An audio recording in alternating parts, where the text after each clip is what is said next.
Hi, welcome back to My World 67. Well, I've just dug an old 1666 engine that I had in my junk box and started going through it, checked the motor out. The motor was bad in it. It was locked up. I'd been letting it sit with some WD-40 and sprayed it down with different things for the last 2 days. And it still would not turn. So I finally took it out and broke it down. And what I found was that the armature had somehow developed a spot of rust on it that had grown and actually froze itself to one of the coils. Now, before I gotten this had probably sat in water for a long period of time. Actually, it was very rusty. You can see the rust on the axle there, and you still see some rust on the outside of it, trailer hitch. And I started to clean them up a little bit. The wheels were rusty. You can still see a little rust on the wheels. These wheels, the drive wheels themselves, were just had a little white rust on them. Nothing bad. There's no pits. Otherwise, they look good. They kind of cleaned up pretty good. But it only had one linkage rod, and it just would not run. Now, the E-unit in it I was not able to test, but it does buzz. And so I decided just to leave that in. I left the motor tore down and decided to make a dummy engine out of this. It was also broken. This front cowling was broken off of it, and I re-glued it in place. And you can see the rust again on the inside of the cab. The water was up on it about that high. And the rust on the coupler, pretty rusty. But in dirt.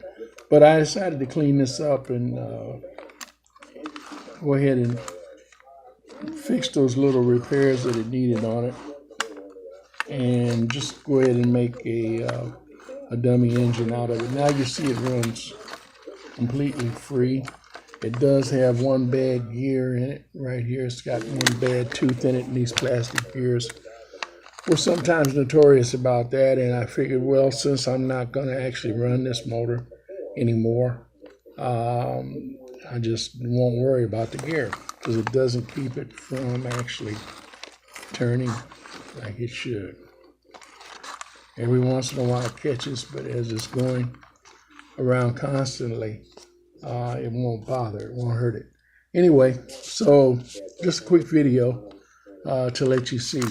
Now what I've done here, after I glued this in place, and I did that on yesterday, I took and I braced it also with a piece of plastic, white Plastistruts.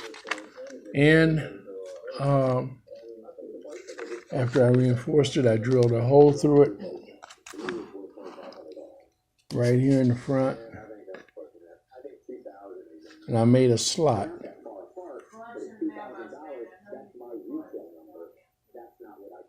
Okay, made a slot here under this. You can see it.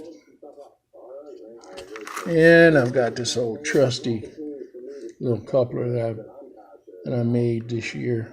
I've used this on many different engines. This is a temporary coupler. I've reshaped it several times to try it to see how it would work. And I'm going to put that in there and mount it in with a screw. We're going to put the boiler front, the 1666, back on it. And later on, I might decide to add a light back to it after I took the contacts and everything off of it, though, actually.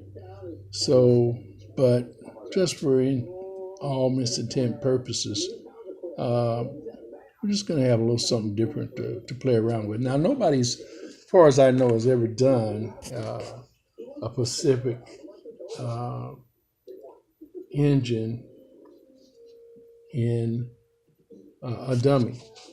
Marx never did a dummy 1666. I don't believe Mike Stringhouse or Lionel or anyone in this time today has made a dummy steam engine, especially a Pacific.